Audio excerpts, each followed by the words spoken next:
everyone. Today I would like to speak as a Thai citizen who has closely followed the tension between Thailand, and honestly I can no longer stay silent. There are many people around the world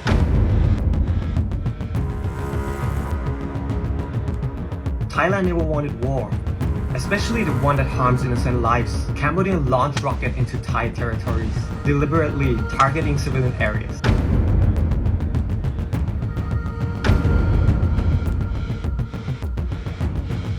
The explosion struck a 7-Eleven convenience store, a hospital that we treated, and 13 people lost their lives. One of them was a grandmother who watched her own grandchild die.